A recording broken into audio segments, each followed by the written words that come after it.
safety of her own home, surrounded by taxpayer-funded Secret Service agents armed to the gills with firearms, willing to lay down their lives to protect her, to sit there and blame 5 million law-abiding, gun-owning members of the NRA for the mass shooting in Las Vegas. That woman today is Hillary Clinton. You know I'm not the type of broadcaster to hurl ad hominem attacks, and I'm not going to start doing that now. 58 people are dead. Over 500 others are wounded. But I will set the record straight when a politico so singularly obsessed with her own agenda stoops to the level of slandering millions of innocent law-abiding citizens for a gruesome act of mass murder. The crowd fled at the sound of gunshots, Hillary Clinton tweeted. Imagine the deaths if the shooter had a silencer, which the NRA wants to make easier to get. Well, if that isn't just freaking ignorant. Silencers don't actually silence guns. Not even close to silent. Have you ever actually learned about firearms? Because you are incredibly ill-informed, not to mention distasteful and disrespectful to make such an ignorant, politically charged comment at a time like this. Do you not care about the people who die just a little bit more than your own political aspirations? Our grief isn't enough, Hillary continued. We can and must put politics aside, stand up to the NRA, and work together to try to stop this from happening again. First of all, you can't say let's put politics aside and blame the NRA in the same sentence. That is, in and of itself, igniting divisive politics, which of course is what you do best. Second of all, we don't know yet what kind of weapon the attacker used. Speculating that it was a fully automatic weapon is just that. It's purely speculative. And the majority of people who are jumping to that conclusion aren't doing so because they're firearms experts who can identify the sounds of automatic gunfire, making an educated guess. No. They're talking about the weapon because they want to blame the weapon and not the murderer. That being said, it's worth noting that fully automatic weapons are already illegal, as is mass murder. Fully automatic weapons have been illegal since 1986. That's 31 years for you liberals who struggle with logic and math and clearly with history. Let me reiterate. We don't know what kind of weapon the attacker used. What we do know is he was evil, and he plotted and waged mass murder. And 58 people lost their lives because of his brutality and his cowardice and his utter disrespect for the sanctity and value of all human life. If he did use a fully automatic weapon, doesn't this just prove our point anyway? That even if you illegalize guns, bad guys who want to do bad things will get their hands on the guns anyway? Let me remind you again, murder is also illegal. And this man murdered 58 people in cold blood, our fellow countrymen. So let's you and I do what Hillary Clinton will not do. Let's not politicize this for our own gain. That's all I have to say about this topic tonight, because I won't disrespect the victims and their families by using them as pawns for political purposes.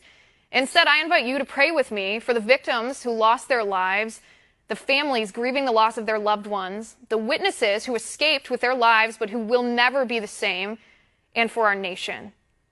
Holy Mary, Mother of God, pray for us sinners now and at the hour of our death. And that's my final point. Funny how Democrats are so outraged over unsubstantiated allegations of collusion between Congressman Nunes and President Trump. They're raging about outright false accusations of collusion between President Trump and Vladimir Putin. But for some reason, this life and death, substantiated, corrupt conflict of interest, it doesn't seem to bother them. A citizen journalist attacked, his home raided, an attorney general who solicited signatures for Planned Parenthood, a congressman who received thousands of dollars from the abortion giant, a nasty web of connection, all leading to 15 bogus felony charges for a man who sacrificed almost 3 years of his life to expose horrific wrongdoing. Meet David Daleiden. He's the man behind the videos that show Planned Parenthood chopping up aborted babies, bargaining and selling the aborted baby body parts for profit. What are you looking to supply today? We were asked to procure certain tissues like brain, liver, thymus, pancreas, heart, lungs, skin, pretty much anything on the fetus. A lot of people want to attack parts these days because they're looking for specific nodes. Maybe the destiny. I was like, wow, I didn't even know. Good for them. I remember leaving that day, like, what have I got myself into? Yesterday was the first time she said people wanted lungs, and then, like I said, always as many intact livers as possible. So I don't want to sound like a salesman here, but I'm going to. So we return a portion of our fees to the clinic. Yeah, and so if we alter our process and we are able to obtain intact fetal cadavers, it's all just a matter of line items. Selling the body parts of aborted babies for profit is a federal offense punishable by up to 10 years in prison or a fine of up to $500,000. Don't just take my word for it. Look it up yourself. It's called Prohibitions Regarding Human Fetal Tissue. Because of these videos, Congress has referred Planned Parenthood for criminal prosecution in Texas. The Senate Judiciary Committee does not make referrals lightly. Meanwhile, in California, moral bankruptcy reigns. Never mind the federal law of the land that prohibits the sale or the purchase of aborted baby body parts. Never mind the moral obligation to protect the most vulnerable among us. Never mind the dignity with which we as Americans honor our dead. If you threaten the abortion industry, they will take you down by hook or by crook. In this case, both. State Attorney General Javier Becerra charged David DeLayden and his partner Sandra Merritt with 15 felony counts. What were the charges, you ask? For recording people without their permission. Yup. Just as bogus as you might imagine, and it won't hold up in court. Even Planned Parenthood CEO Cecile Richards herself said the recorded conversations were not in a confidential space. My judgment, it was inappropriate to have that conversation in a non-clinical setting, in a non-confidential area about clinical matters, okay. and I've told that to Dr. Nucatola. Why didn't you? And it gets even shadier than that. The law in California prohibiting journalists from recording undercover videos of healthcare providers, which, by the way, is probably an outright violation of our First Amendment rights. This law was crafted, in part, by none other than former Attorney General Kamala Harris. The law was passed after DeLayden released his video, and guess who helped write the text of that law? Yup, Planned Parenthood. The chief legal counsel for Planned Parenthood affiliates of California emailed Attorney General Kamala Harris for advice about the wording of the bill, to make sure it would hold up legally in California's justice system. Isn't that a shady little partnership? It's not surprising, though. Kamala Harris stepped down as Attorney General in 2016 after she won a bid for the United States Senate. Guess who contributed $2,600 to her Senate campaign? Yup, Planned Parenthood. Harris also pocketed nearly $40,000 in campaign donations from the pro-abortion lobby. After Kamala Harris won her Senate bid with the help of Planned Parenthood's blood money, Congressman Javier Becerra, now Attorney General Becerra, same one who charged DeLayden with 15 felony counts, he stepped into her place. But when he was Congressman, Javier Becerra also had his pockets packed with donations from, yup, Planned Parenthood. $1,035 in 1998, $1,000 in 2002, $500 in 2004, $2,000 in 2012, and $1,000 in 2014. And now, one of Becerra's former aides, while he served in Congress, works as a lobbyist for, you guessed it, Planned Parenthood. And there's just one more thing. The dishonest abortion lobby tried the same corrupt trickery in Texas. Guess what happened? Both the charges and the district attorney, they were thrown out. And that's my final point tonight.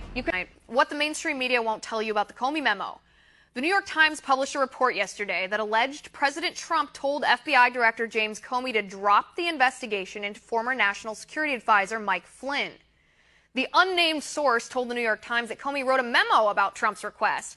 Now the media and liberals are going wild. They're calling for impeachment of President Trump. But here's what the mainstream media won't tell you. Now, don't get me wrong. I will not be engaging in hypotheticals here. I have enough respect for you, my viewers, not to do that. I'm not a Democrat. I don't jump to conclusions before I know the facts. If the memo is real, show it to me. Show it to Congress. Then, when I have the facts, I'll tell you the severity. But here are some questions we should be asking, and I'm sure the mainstream media won't ask them, so let's do it ourselves. If the Comey memo is true, why didn't James Comey reveal this memo to Congress immediately after it happened? Why didn't he quit the FBI? If Comey didn't tell the Department of Justice about an attempt to obstruct justice, isn't Comey himself criminally liable for that? If the Comey memo is true, why didn't James Comey tell Senators Burr and Warner about it when he met with them just days before he was fired to discuss in depth the Russia investigation? If obstruction of justice occurred, why did acting FBI Director Andrew McCabe testify under oath just last week that the Russia investigation wasn't impeded in any way and was continuing full tilt? Surely he would have been aware of that memo. Why aren't Republicans and Democrats alike calling for all memos written by Comey to be released? I'm sure Comey had memos on Hillary, Eric Holder, Loretta Lynch, President Obama, in addition to President Trump. But it's funny how only Republicans are making that call for transparency and truth. People, leaks of classified information are dangerous. They put people's lives at risk. The leaks must stop. It is the epitome of selfishness to exact revenge against a political foe without any concern whatsoever for whether that leak could harm other people. Now, congressional Republicans won't comment on this. They won't come on TV shows, and that's bad. What's worse is congressional Democrats jumping to conclusions before they know the facts. I will never cease to be shocked at how the mainstream media runs with all the stories that are based solely on unnamed sources. A mainstream network had a report last night on the Comey memo that said, in effect, we learned via an unnamed source about a memo that we haven't seen, but it was described to us. I read that and thought, are you kidding? Now, I get it. I get the privacy of sources is important in journalism, but it's gotten to the point where the mainstream media is using anonymity as a shield to tell people what to believe without providing any truth. That must stop, too. What the mainstream media won't tell you, if you're calling for impeachment without evidence, if you're not waiting for the facts of the Comey memo before you want to convict, who's inciting a constitutional crisis now? And that's my final point tonight. Remember that time Donald Trump was business partners with the Russian government? When Trump's company received $35 million from Russia from a government investment fund called Rusnano that was personally started by Vladimir Putin and has been called Putin's child? Oh no, wait. That was John Podesta, not Donald Trump. Remember that time Donald Trump was paid an exorbitant $500,000 to give a speech in Moscow, paid for by a company called Renaissance Capital, a company tied to none other than Russian intelligence agencies? Oh no, wait. That was Bill Clinton, not Donald Trump. Remember that time Donald Trump approved the sale of 20% of U.S. uranium to the Russians while he was Secretary of State? Oh no, wait. That was Hillary Clinton, not Donald Trump. By the way, this sale gave control of that uranium to Rosatom. You know what that is? The Russian state nuclear agency. Remember that time Donald Trump lied and said he wasn't part of approving that deal that gave the Russians 1/5 of our uranium? And then his emails were leaked that showed he actually was lying and he did know about it? Oh no, wait. That was Hillary Clinton and John Podesta, not Donald Trump. Remember that time Donald Trump coincidentally scored $145 million from shareholders of that same uranium company that was sold to the Russians? Oh no, wait. That was Hillary Clinton and the Clinton Foundation. Remember that time Donald Trump accepted millions of dollars in donations from Russian oligarchs, like the chairman of a company that's part of Russia's nuclear research cluster, or the wife of the mayor of Moscow, or a close buddy of Vladimir Putin? Oh no, wait. That was the Clinton Foundation, not Donald Trump. Remember that time Trump failed to disclose all these Russian donors to his foundation before he served as Secretary of State? And we only found out about the Russian donors because some hardworking journalist combed through Canadian tax records of all places to find that evidence? Oh no, wait. That was Hillary Clinton, not Donald Trump.